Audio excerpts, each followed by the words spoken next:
Buen día chicos, continuando con nuestro curso de literatura 1, hoy nos corresponde ver a los subgéneros líricos.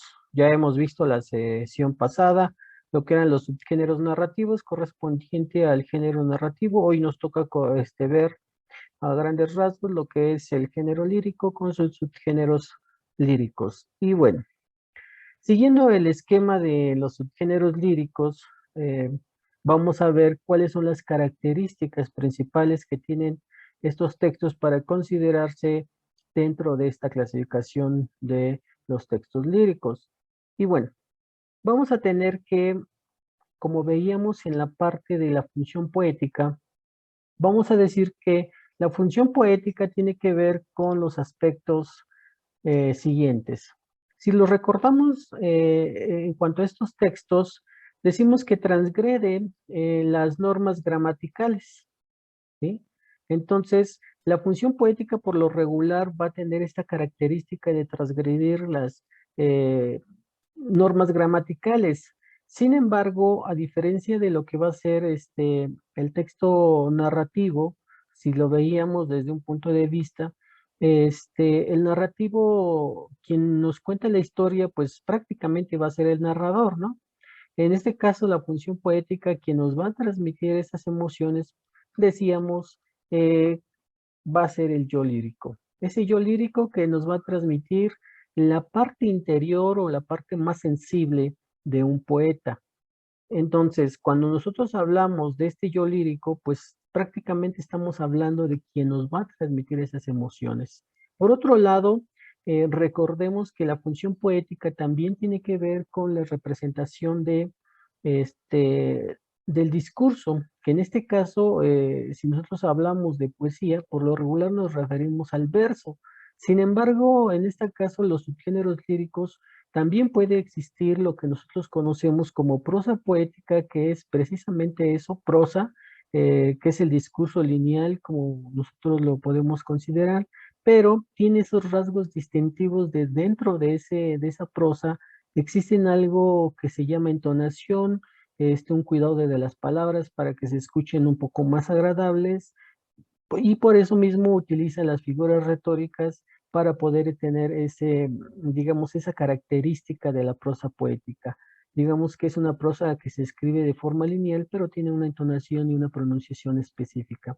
Por otro lado, vamos a encontrar también en sus formas de presentación caligramas, que los caligramas son poemas escritos, pero ya con una formalidad gráfica que, por ejemplo, estamos hablando de una paloma y prácticamente el poema tiene esa forma, esa característica o figura de la paloma como tal. Y también vamos a tener lo que se llama la poesía gráfica, que es otro, digamos que es otro, en otro contexto un poquito más actual, donde ya los poetas están innovando en ciertas formas. A veces podemos tener una imagen con palabras, pero prácticamente no es como el caligrama, sino ya es específicamente la imagen con ese rasgo característico de la poesía, del uso de la función poética. Entonces, esas van a ser las tres características importantes. Función poética que transgrede las normas gramaticales a partir de la transición que tiene el yo lírico con el poeta para rescatar lo más sensible de este último y la posibilidad de tener el ver eh, los textos literarios o líricos a partir del verso, pero ejemplificando que tiene prosa poética, caligramas y poesía gráfica.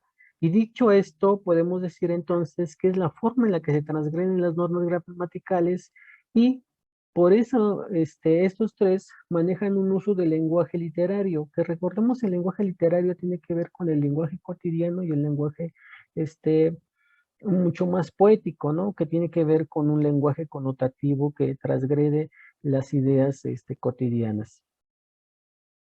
Dicho esto, es la forma en la que nosotros podemos encontrar las emociones y sentimientos de los poetas plasmados en estos textos líricos y que eso le va a dar referencia a esa clasificación. Por el otro lado, entendemos ya cuando veíamos la función poética acerca de los textos este, líricos, vamos a encontrarnos un buen uso de lo que van a ser las figuras retóricas, partiendo de la idea de los tropos, de las figuras retóricas en cuestión de las figuras de construcción y las figuras de pensamiento. Y esas van a ser, digamos que y creo que esta es la parte más sustancial en la que nosotros nos podemos referir al uso de textos poéticos. ¿Por qué? Porque al final de cuentas, esto es lo que le va a dar riqueza léxica de palabra y de contenido en el discurso estético. Y por el otro lado también van a hacer uso de las licencias poéticas que ya las habíamos comentado con respecto a el hiato, la diéresis, la sinéresis, la sinalefa, algunas leyes de los acentos para el uso de la rima y de todos esos aspectos métricos que contribuyen a tener una musicalidad dentro de la ritmicidad de los poemas de estos géneros líricos. Y eso va a ser como apoyo para encontrarnos con algunos textos donde prácticamente al leerlos, al disfrutar de esa pronunciación, de ese canto que tienen estos poemas o estos textos líricos, crearnos ciertas imágenes, ya sean en nuestra memoria, en nuestro pensamiento, de lo que el poeta nos está tratando de transmitir. Y en algunos casos se le llaman símbolos lingüísticos, que nos ayudan a tener esa emotividad o esa conexión entre el poeta, el yo lírico y el texto lírico. Para cuando nosotros como lectores disfrutemos de esa riqueza de la catarsis estética que nos proyecta el poeta. Y para ello, podemos decir que todo esto que tenemos aquí, que se ha generado a partir de la función poética, del yo lírico y de la representación de los versos en sus diferentes modalidades, ya sean directamente en palabras o prosa poética o gráficas o textos gráficos, nos va a llevar a la clasificación de lo que va a ser los textos líricos. Y al igual que los textos, otros textos como los narrativos y los dramáticos, el texto lírico, pues prácticamente se va a ir a clasificar en diferentes formas. De hecho, si nosotros veíamos en el caso del género, de los subgéneros narrativos, pues tenemos detalladamente cuáles son los subgéneros. Sin embargo, aquí, pues solamente anotamos los más importantes de los subgéneros líricos porque hay todavía mucho más clasificaciones porque se clasifican de acuerdo a su métrica, de acuerdo a su uso de las formas lingüísticas como tropos, figuras retóricas, en sus formas de presentación, ya sean en verso, en prosa poética, caligramas o poesía gráfica. Entonces, creo que el subgénero lírico es el más vasto que tenemos. Y también a partir de que decíamos cuando veíamos las formas de presentación, decíamos que el verso es uno de los textos o de las formas de representación del discurso más antiguas y por ello, a lo mejor por eso tiene un poquito más de subgénero, ¿no? Pero bueno, los que nosotros consideramos en presentarles hoy, en el caso de los subgéneros líricos, primero vamos a ver qué es la canción, que la canción es una forma de expresión cántica que se utilizaba y que prácticamente la canción, si lo podemos entender, siempre ha existido desde la antigüedad hasta nuestros días y era la forma más rica de amenizar ciertas reuniones y que por eso la canción pues es muy antigua, ¿no? Y lo que representa pues son cánticos con temas diversos y que se van acompañando ya solamente simplemente de la oralidad o de algún instrumento musical.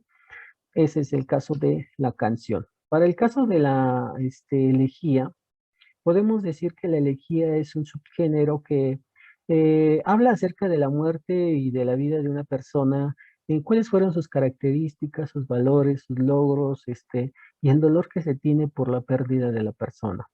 Eso va a ser en el caso de la elegía. En el caso de la oda, podemos hablar de que también es un canto, al igual que la canción, y tiene que ver con ciertos rasgos distintivos de que se refiere la oda a un objeto, a una cosa, a un momento, a una emoción, pero que siempre va a estar admirando por alguna razón de una manera muy propia a esa situación, ¿no? Como puede ser un oda a la uva, oda al mar, ciertos poemas que hemos leído acerca de los cánticos y el canto, digamos, puede ser una oda a la vida, que es un canto a la vida, un canto a la uva.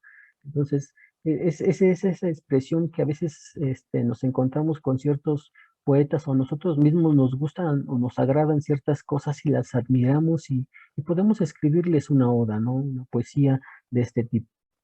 Eso va a ser en el caso de la oda. Por el otro lado, vamos a encontrar a la poesía bucólica, que si en el caso de los subgéneros narrativos hablábamos de la novela pastoril, de a grandes rasgos, bueno, pues esta es la representación de la novela pastoril en los subgéneros líricos con la poesía bucólica, que pues prácticamente trata acerca de la vida del campo, vista desde la belleza y la serenidad y la tranquilidad que tiene el campo, y la vida campestre que se tiene. Entonces, de eso trata, digamos, que la poesía bucólica. Y en penúltimo punto podemos encontrarnos con la poesía satírica que habla acerca de los vicios y los quehaceres de los defectos de las personas, este, y que por lo regular critica estos vicios, ¿no? Y no solamente de una persona, sino también de una comunidad en general.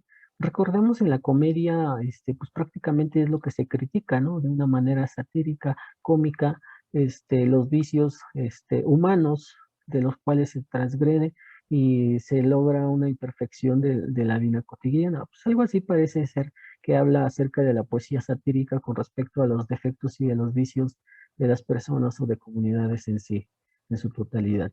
Y por último ya tenemos muy conocido lo que es el soneto que es un poema, una estructura poética un poquito muy conocida que este, que tiene, digamos que dos tercetos dos tercetos y dos cuartetos, o que están por lo regular con una rima, consonante, y a su vez trata de diferentes temas, ¿no? Es creo que la composición poética, más recurrente, desde los inicios, ¿no? Entonces, se desarrolla más en el siglo, entre el siglo XVIII, con Quevedo, si es que hablamos de poetas españoles, con Quevedo, con Góngora, entonces prácticamente son esos poemas. Entonces, o más bien ese es el soneto, una composición poética. Y bueno, chicos, esto sería a grandes rasgos las características que tienen los subgéneros líricos, este, que usan prácticamente la función poética en su máximo esplendor, explotan todas las innovaciones con todos los recursos literarios, como pueden ser figuras retóricas, las licencias poéticas, el uso del lenguaje, este, para poder clasificarlos en los diferentes géneros, en los diferentes subgéneros, como pueden ser la canción, la elegía, la oda, la poesía bucólica, la poesía satírica y el soneto.